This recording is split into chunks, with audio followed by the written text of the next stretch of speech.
Hello! Well, we're here to do another coffee review. Today I got something that's a little different. It's not quite instant coffee, and it's not quite slow brew coffee. It's, I'll call it convenient coffee. It is not dehydrated. It's Folgers, which isn't known for being like a good coffee. But this is a really unique product. It is like kind of like a tea bag. So it comes in these little packs here, and vacuum sealed, so it should be ultra fresh.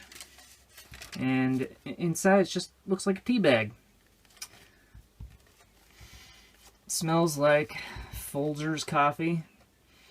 Yeah, I don't know.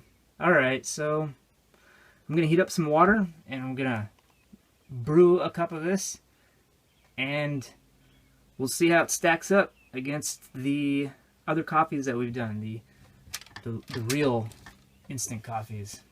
So instant versus convenient. Okay, be right back.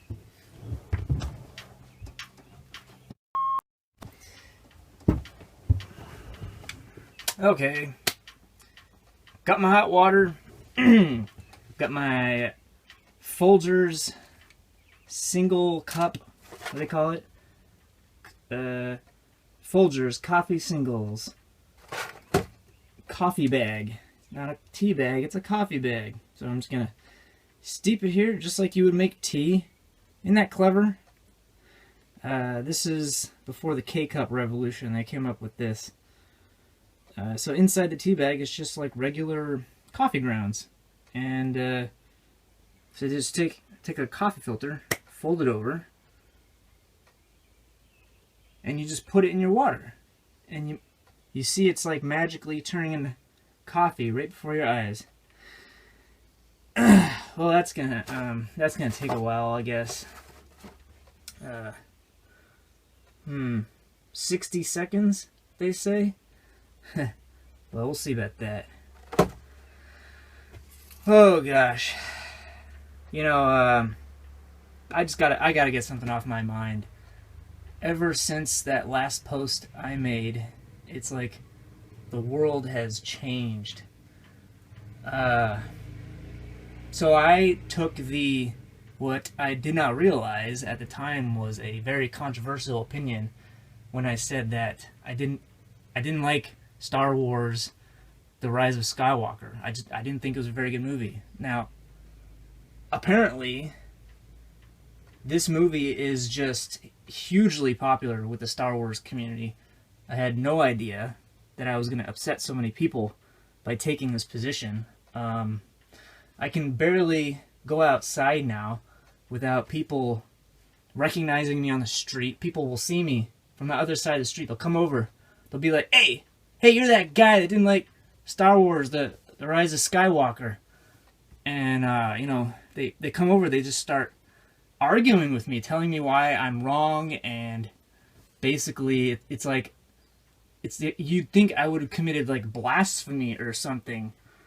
These people are telling me, like, you know, this is the best Star Wars movie that's ever been made, you know, maybe second best, Phantom Menace, maybe the best one. This is maybe second only to that. And, I can't even leave the house anymore. It's just these people, they're hounding me everywhere I go. You know, this is apparently the most beloved Star Wars movie that's ever been made. People they really love it. And what can I say? You know, I just didn't think it wasn't that good, you know? That's my opinion. I think I have a right to my opinion, but in these days, you know, man, you can't win with these people. They're fanatics, and they just love this movie. They think it was a brilliant, climactic conclusion to the Star Wars nonology. I mean, I had this guy. He's telling me that, like, Rey is probably the coolest Jedi ever, you know, because she is the granddaughter of the emperor. I mean, that's incredible, you know. My position is like, where did that come from? The emperor, like, he was dead, you know. Like, we saw him go down the tube and explode, and then they blew up the Death Star. So he's he's dead. But these fans are telling me that, oh, no. You go back and you rewatch it all, you see that the clues are there. They're planted all over the place. And if you put the pieces together, if you connect the dots, you can see all along that this was foreshadowed, that the Emperor was going to come back. And, to me, I just thought it seemed like they just didn't know where to go with the story after the,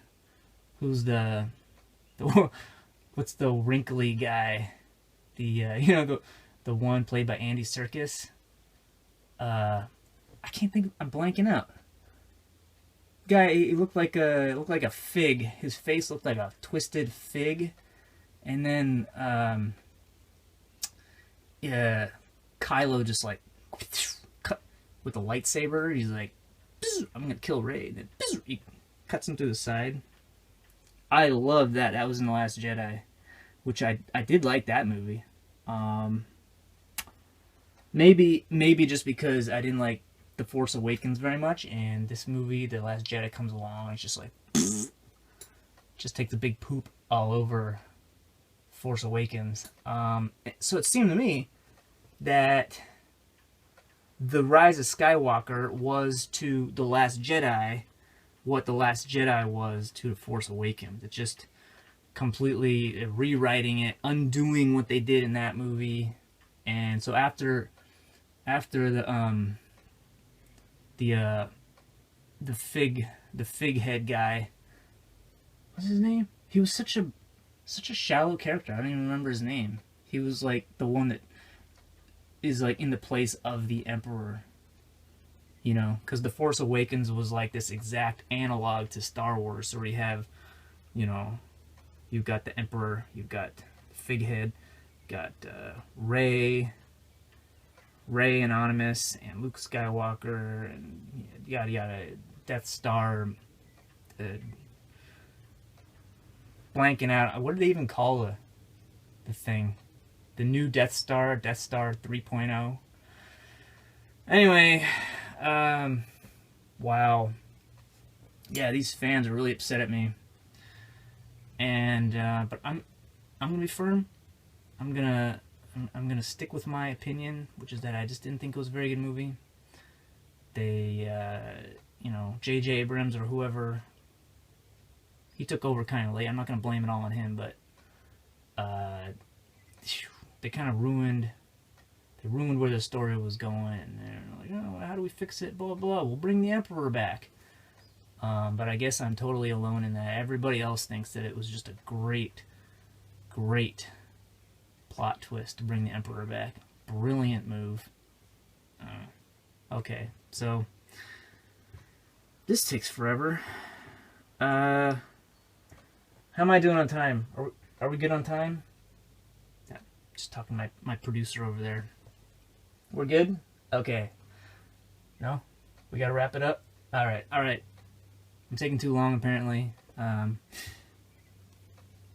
I'll say one more thing about Rise of Skywalker. When I saw it in the theaters,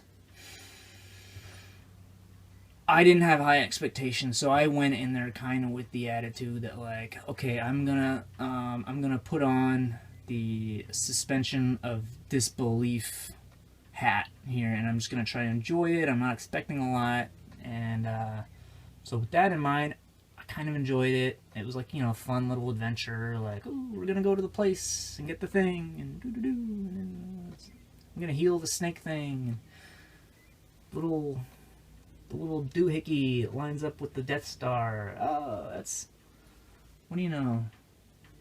And it was kind of fun. So I left the theater. I got out my notebook and I wrote down my initial reaction.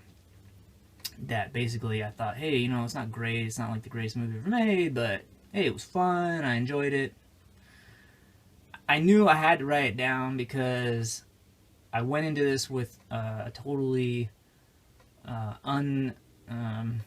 unpolluted mind. I hadn't read any of the reviews, I hadn't heard what anybody else was saying, and this was my opinion that I formed all by myself. I wrote it down. I knew that the second I went on YouTube, I'm going to see the other reviews, I'm going to hear the other people and what they think, and it's going to, you know, it's going to infect my opinion. And so I wanted to write it down because I knew it was going to change. I knew that the second I started really thinking about it critically, that you know, there's holes all over the place in the plot. It's silly and contrived, and it's just a big compromise. You know, like Ray, you got the people shipping for Raylo, and it's like, well, did they hook up? They kissed. You know, there's a kiss, so you get that little bone, throw that bone to the Raylo shippers, and but at the same time, it kind of, he dies in a sacrifice, and the Force is healed or something. It's like they couldn't decide how, you know, what direction to go, and they're like, well, what if we try to do both, you know? And so I knew that once I really started thinking about it critically, that it was going to ruin it. But my initial reaction was that, you know, it was fun, okay. But no, apparently everybody else loves that movie. Best Star Wars movie ever. The only way it could have possibly been better is if, you know, the Ewoks had had more of a role. You know, a lot of the real diehard Star Wars fans were hoping to see the Ewoks come back and play an important, decisive role in bringing balance to the Force. But oh well, you can't please everybody. All right, so coffee. Is this done? I guess it's been over 60 seconds. This isn't a real coffee mug. This is a, what do they call these things? A measuring cup? That would be fine. I don't see a coffee cup anywhere here. That's all right. This is better because you can see in it. It's really pale. It looks like tea. Smells like coffee.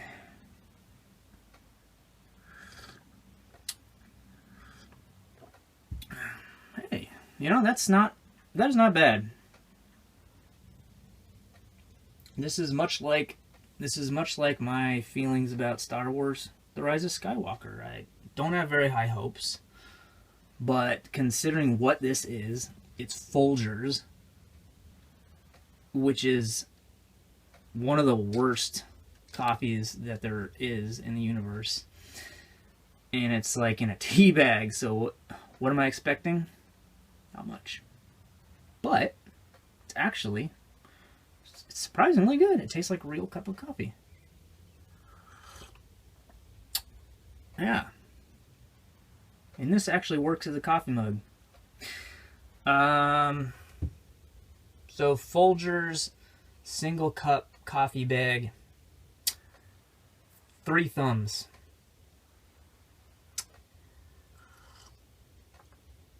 Star Wars Rise of Skywalker, 2 thumbs. 2 thumbs from me, 5 thumbs from the rest of the Star Wars community. Alright. That's a review. See you next time.